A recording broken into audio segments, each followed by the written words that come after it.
ready group, battle ready community. We wanted to come in and just encourage you guys to invest in your relationship. What a better time! It's almost like it's the best time for us to continue to pour into your relationship through prayer, through communication, through just personal growth and development. We want to make sure that you use this time to disconnect from social media at times where all the negativity comes in, all of the media is forcing a lot of negative stuff, but you, my friend, can use the power of positivity and invest in your relationship. And that's what we wanted to kind of encourage you guys with today. Absolutely. And, we're talking about communication tonight. We've been talking about communication all throughout the month of March. And our hope and our prayer is that you've gained something from this, because this is such an important topic for your life, for your marriage, and just for relationships overall. And one thing that I have found personally is that when we're having to quarantine ourselves, we're having to practice social distancing, and we're spending a lot more time with our loved ones, you really get to test your communication. You really get to see whether or not your communication is where you thought it would be. Absolutely. Oftentimes, like, I'm at home with our kids right now, because a lot of the schools are closed. So I'm at home with our kids right now, and I'm finding myself having to correct a lot of the communication that they're having with one another, they're having with their parents, with Christian and I. And because they're in school so many hours a day, I'm like, okay, well, we haven't gotten to see that aspect of, hey, when we're having certain conversations. So it is so important during this time to really practice those communication skills as a family. During difficult times, your marriage can be tested. It's easy to say, hey, we have a good relationship when everything is going great, when, hey, we got our finances in order, we're just living a dream, everything is going fine. But when something happens that is unexpected, when something happens that may be trying or difficult or just anything out of the ordinary, sometimes your marriage can be tested in that area. And that's when the rubber hits the road. Do we have a good relationship? Can we withstand the test? Is our relationship as strong as we thought it was? And Absolutely. definitely spending more time together, you have to communicate more. Yeah. You know what I mean? So that's what we're talking about today. Christian is gonna, start us off with some tips on communication, and we'll talk and have a discussion about communication today. Absolutely. And one of the things that I wanted to encourage everybody on is, I think one of the problems that I've seen, and one of the problems that I think has really become like maybe a sense of maybe urgency, a sense of frustration, a sense of, maybe concern as well, is that when is the right time? When is the right time to work on your communication? When is the right time, to work on your relationship? When is the right time to work on your leadership? One of the analogies that I love is, when is the best time to dig a well? You should dig your well before you need it, before you need the water. Because when you need the water, it's not time to dig the well. It's almost like the tree analogy. When is the best time to plant a tree? Well, that's 30 years ago. So, right now, one of the things that you want to think about is, when do you need to invest in your relationship? Well, you should have been doing it up until this point. However, right now, what I encourage you to do is know that the right time is now. The right focus is now. Now that you have this time to be at home with your family, it's the best time to mend those relationships, build that communication, enforce good habits, and then pour into those relationships. Because one of the things that you're going to see when we talk about today is that communication is a simple thing, but a complex manner. We communicate very simply, but the interpretation, the articulation, the unwritten, or unspoken words, the facial expressions, Mhm. all of these things come into play when it comes to your communication. Absolutely. So today, what we wanted to talk about is, do you know? Hold on, make sure that this stuff is set up So properly. almost like that interpretation and communicate the interpretation aspect and communication Yeah. is what we're going to be Yep. focusing on today. Yep. And like you said, like you explained, a lot of the unspoken, things say a lot without saying anything at all. Absolutely. You know what I mean? Like the nonverbals, the facial expressions, The tone. the tone, Mhm. okay, are you okay? Is everything okay? Mhm. No, I'm fine. Everything is fine. You know what I mean? That says a lot right Absolutely. there. So Absolutely. if you're married or you're in a relationship, I'm sure that it's not just me that has done that. You know exactly what that means. That no, I'm fine. Everything is okay. Mm-hmm. You know what I mean? Yep. Being married, 16 years, you know Yep. what I mean? Oh, I know what that Yeah, means. that ain't fine. Yeah. It ain't good at all. So, what I wanted to start with today is we're going to talk about the code principle, right? Understanding the code, understanding the unwritten, unspoken rules, right? Mhm. And then I want you to kind of just take a journey with me. So, the first thing I want to do is I want to share a story about a couple that, it's a funny story, but it's going to deliver the point on the code principle, right? Decoding principle. So this couple, the husband, for many years had forgotten, their anniversary, right? And so it had been a few anniversaries in a row where he had missed the anniversary. So it had fastly approached where they were on their 10th anniversary, and what ended up happening is he had remembered, and he was so excited. He went over to a Walgreens. He went there and he got a card. He was so excited. He was looking at all the cards, and he saw this card that really spoke to him. It had some beautiful colors. It really reminded him of his wife. And so he got this card. He was super excited. He was so excited that he drew some little hearts and drew, a little bit of things to make it personal, right? So then he gets home super pumped. He's like, man, I remembered. And he gives his wife the card. Now, to her surprise, he remembered. And so she, in the midst of everything, she's super excited. She's pumped.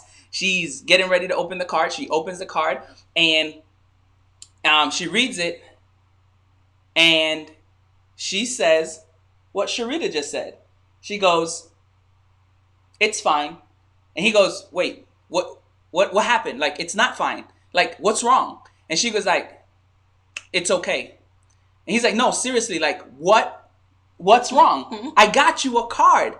And she goes, "Well, it's good for a birthday card." Whoa, what just happened? So If he, it's my birthday, that's fine. Yeah. But, oh wow. so the guy, in his excitement, in his haste, he had the right motives. He had the right intentions. Unfortunately, he made a mistake. And that's where we often find ourselves. We don't see the intentions and the motives that our loved ones try to communicate or try to, deliver to us. All we see is what we want to see, because she was so stuck on him always making mistakes. All she saw was the mistake. And I want to pause here real quick.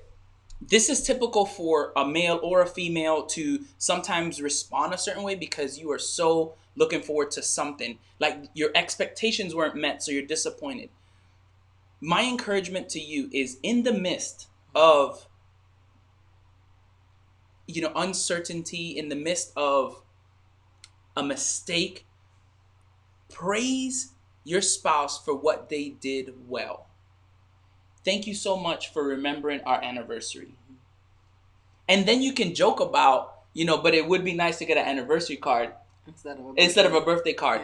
Yeah. The blow will be a lot softer. Right. It would show that, one, you appreciated what I did for you, and in turn, I will be more likely to, one, remember now, because what I'm going to do is say, I can't mess that up again. So your birthday, Valentine's Day, Mother's Day. I mean, I'm going to be so in tune with that one mistake that I made that I want to make it up to you every time moving forward. Unfortunately, were you going to say something? No, it just reminds me of how oftentimes when our response to someone kind of it almost it validates why people react a certain way. Yes. Well, that's why, I did what I did. And all along, like if I'm trying to just simply get you to be mindful and pay a little bit more attention that it's our anniversary and not our birthday. Yep. But in turn, because of the yelling or the reaction, the negative response, all you're going to remember is that. You're not even going to remember what happened. You're just going to remember how that person responded, because people remember how you make them feel. Yes. You know what I mean? They don't necessarily remember what you say, all the details behind, whatever happened. People are going to remember how you make them feel. And our words, they definitely make people feel a certain way. Absolutely. And so on the other side of it, for the female, right? So the person that was dealt the wrong, right? Mm-hmm. If they are to do that, what they reinforce is, I see that you're trying, and that's more important to me than you not trying. Exactly. Unfortunately, your point is like spot on as always. Like, you can't react, you have to respond to the situation, because that's what we're called to do. We're called to love one another, and unfortunately, none of us are perfect. If you're perfect, I'll come hang out with you.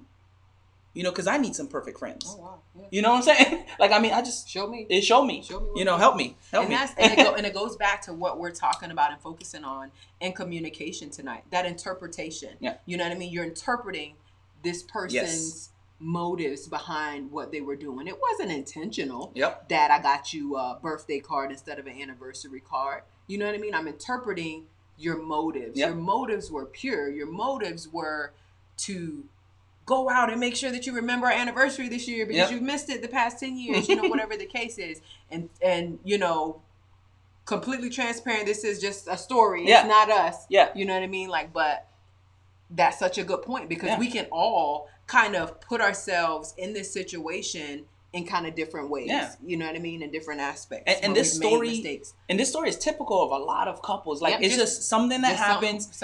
And really what we want to do is expose some of this stuff so that you can actually know how to respond versus react in the midst of that situation. Okay. So the next thing that I want to talk about is, like, understanding that, like,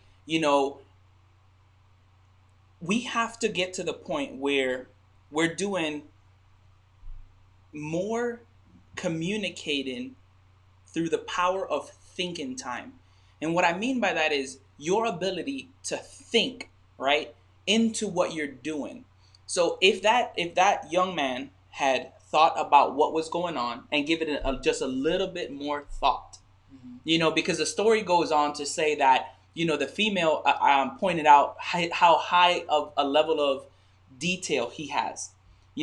He has a really nice car, and if he was to put his car in the shop and they were going to do this detail on his car and lines would be off, he would know right away. Oh, wow. But he missed the opportunity to show his level of detail by picking the right card. Yeah. So I'm telling you, just take some time to think through what you're doing and let your spouse know that they are top of mind, right? So the next principle I want to talk about is the it's almost like the what I mean principle, right? It's not what I said, but what I mean. So oftentimes we say things, we expect people to know what we're saying. Me and Sharita talk about this, and we laugh about this at times. She'll go, well, you were supposed to read my mind, right? When we're joking about it, she'll say, well, you were supposed to read my mind in that one. I was like, I forgot it was my day to read your mind. Because we don't read our minds every day, I forgot it was that day. Yeah. And then, she was joke with me like that, and I'll joke with her like that. And I'm like, or she would say something like, what you meant to say was, and vice versa, right? So we'll joke about that. And what that means is, like, the things that we say mean different things to different people. Did you want to take this one? No, okay. Yeah, you go ahead. It's the interpretation, right? Yeah. So, okay. So when a female says, I have nothing to wear, what does that mean? Oh, that accent came out real strong. Nothing. Did y'all catch that? Did y'all? He's That's from, my island. He's from the island, so no. So I have nothing to wear. Okay. What does that mean to a female? It's like, I don't have, nothing new. Right. There's nothing new. Nothing new in my closet, yeah. right? Now, from a male's perspective, when I say I got nothing to wear, what does that mean to you? To you? What does that mean? Yeah, what does that mean that I'm saying? You probably don't have no clean clothes. Absolutely. So nothing's clean right now. Nothing's clean right now. I can't find it. And or the thing that I want isn't clean. Yeah. Right? And so how is that misinterpreted? If a female says that, the first thing her husband is going to say, he's going to look in the closet and like, you got plenty to wear. Mm-hmm. And she's frustrated because that's not what she said. Mm-hmm. In turn, the male says, I got nothing to wear. The female looks in the closet and she goes, you got plenty in the closet. And you're like, no, the jeans that I want aren't here. Yes. Same word, same exact phrase, interpreted completely different. Wow, how fast can that go south? Go ahead. No, but if we remember that in different aspects of our relationship, like we talked about in trying times when we're trying to communicate through a difficult situation, if we remember that, hey, how you interpret something may be different than how I interpret something. Absolutely. And it means no disrespect. It means it doesn't mean that I don't love you. Yeah. You know what I mean, Sharita? But we're interpreting this same thing through different lenses. Mm-hmm. You know what I mean? And it's not that just because we're in a relationship or just because we're married, we have to be, we have to have the same exact interpretation, the same opinion about everything. Mm-hmm. Like that doesn't make us have a great relationship because we interpret something exact same way. We have the exact same feelings every single minute of every hour. You know what I mean? Like that's not the reality of things. And we have to make sure that we are okay with that. You know what I mean? Not just understand it, but you have to be fully okay with that. Yes. I have to be okay with you not feeling like watching the same show that I want to watch. I have to be okay with you feeling like you don't want to eat the same thing that I want to eat. And oftentimes people get it confused and they feel like, okay, I'm not with the right person simply because of different interpretations. Absolutely. And that's so powerful because, oftentimes arguments, fights, a divorce will come out of something as simple as that misinterpretation. And there's so many different aspects of our everyday lives that we not only misinterpret things, but just we have different interpretations. I said the same thing, but just in different ways. We misinterpret and we have different interpretations with our finances, how we raise our kids. Yep. You know what I mean? Mm-hmm. Different simple things that we have to deal with on a daily basis, we're interpreting them differently. Yeah. And this last principle that I want to share with you guys, this one is almost, I would say, the key to communication, right? This is like so essential. Oftentimes, I can probably guarantee that 9 times out of 10, most arguments stem from this.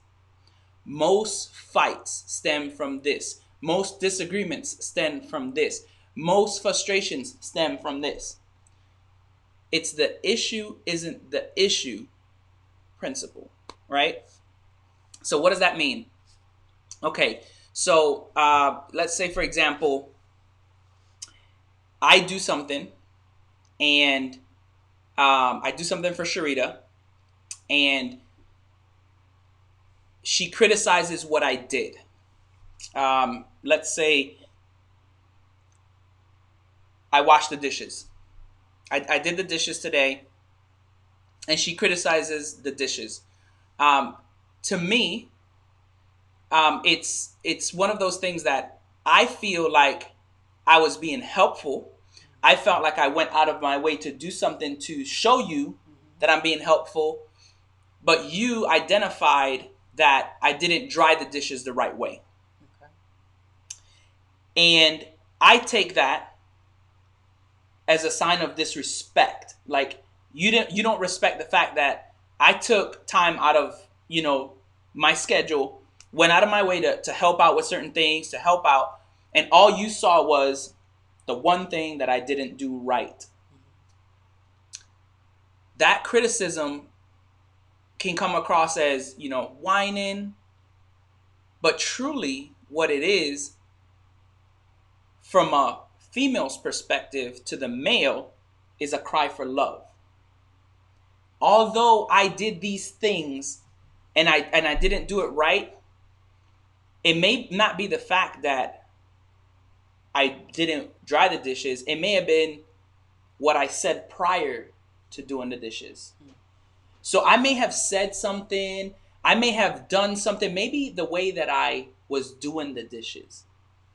You came in and you may have thought that I was frustrated doing the dishes, and you felt like, That's happened. maybe you shouldn't have done them at all, right? But because I was doing it and it's not something that I normally do, and I may have said something in there may have been something that was interpreted in there, the perception is that you didn't appreciate what I did. I took that as a sign of respect. That was your cry. Disrespect. Yeah, a disrespect. Truly you were just out of love saying, I wish when you did that you would have done this. It wasn't nothing about the dishes being dry.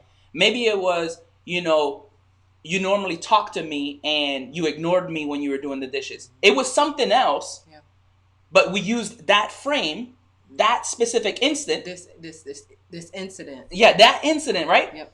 To identify that's the problem. But that's not the problem. And that's not what oftentimes comes out. Mm-hmm. You know what I mean? Like, instead of that being said, Mm-hmm. and us just as individuals just verbalizing that, oftentimes it's misinterpreted. Like you said, the issue isn't the issue. So the issue isn't with the dishes. The issue is maybe you made a comment and I just like, you know what I mean? Like it made me feel unloved. So in turn, I lashed out and made a disrespectful comment about the dishes, or something like that. And then you're not knowing how I felt. In turn, we're thinking the issue is dishes. And oftentimes that's not the issue. The issue isn't the issue. The issue. Yeah. You know what I mean? Like what we think it is. And it's that interpretation. It's that decoding in your relationship. And we have to in our relationship, we have to decode and really feel like, or really understand what our spouse, what our significant other is trying to tell us. Absolutely. What our children are trying to tell us. I'm all the time now, I'm trying to decode what this 16-year-old, what this 14-year-old is really trying to say, what this 7-year-old is really trying to tell me. Oh, you just trying to tell me that you want X, Y, or Z. You know what I mean? And that's it. Like, it doesn't come across that way. It comes across as another issue. What the were you trying to be disrespectful? No, Mom, I just need a little bit of just love. I need a little bit of whatever. I just want you to be here. I just need you to be present. Whatever the case is. So that is so important that we interpret things the right way in our relationship. And we broke this interpretation concept down with several different examples. So and I wanted to share one more. You got one more? Okay, so we're getting close to our our absolutely. time. So if you want to go ahead and share that example, but this is so important. Real quick. So another example is, and we experienced this recently. I had came home and I had asked a question, and then you were being quiet because you were in a deep thought, right? Most of the time, that's what men do, right? Like say for example, I'm dealing with something at work, and I don't want to bring it home. I may be quiet because I'm trying to process what's been going on. And oftentimes, a male being silent is taken as you're not communicating with me. You're not being intimate with me. And the male is just trying to process the day. So his silence isn't offensive, but it comes across as offensive. It's like, oh, you've been away all day and you don't have time to talk to me. So unfortunately, understanding that these small little key principles can truly help your relationship, knowing that the issue isn't the issue. He may have had a hard day, Yeah. and he That was a loves good you, one. Yep. but he wants to make sure that he doesn't use what happened at work and lash out at you. He wants to respond versus react to you when you ask a question. So know that he doesn't lack love for you. It's just he's trying to process the day, and that's where we need to learn to decode each other. And don't misinterpret, Yep. each other's actions, and whatever happens in your relationship. Yeah. Don't misinterpret it. Absolutely. Make sure that you really get to the bottom of whatever is really Yes. going Whatever on. the issue So truly is. communication, it's been so fun talking about communication this month. If you missed any of the lives on communication, please go back and watch them. Go in our Battle Ready Marriage group, go on Ordinary People TV, and watch the lives on communication. This is such a critical component in your relationship and in your life overall. Join us in our Battle Ready Marriage group. Join us on Ordinary People TV. We Yes. love talking about marriages, talking about relationships. Our hope, our prayer is that your marriage would continue to grow and get stronger, and that you will stay together for a lifetime and have a beautiful marriage. Absolutely. So, did you And have then, anything Yeah, else? I was just going to add, next month, the topic is going to be consistency. Another good one. All right. I'm So we telling you want to make guys. sure that you are Oh. in for this amazing live teaching. So consistency in your marriage and what it does. Yes. So, from our heart to yours, we just want to make sure that you constantly invest in your relationship. I just I'm Coach wanted to- Chris. Oh, go ahead. I'm sorry. Yeah, go ahead. One more thing. Go ahead. No, Kristen and I, we talk about 5 C's. Yep. So every month we're going to be talking about our 5 cornerstones Yep. in our relationship. The first thing that we talked about was clarity. Mhm. Then we talked rolled about into commitment. Mhm. Now we're in communication. Communication. And next month we're going to get into consistency. So Yeah. these are so good components to strengthen your relationship. Yep. If you are not even in a relationship now, learn Oh, about wow. these things. Best time to invest, Best time. yeah. We talked about that tree, kind of thing, and the best time to, dig a well. It's beforehand. So awesome. I didn't mean to cut Christian off. No, I'm so, Sharita, yeah. I'm Coach Chris. and we want you to go out and dominate your space.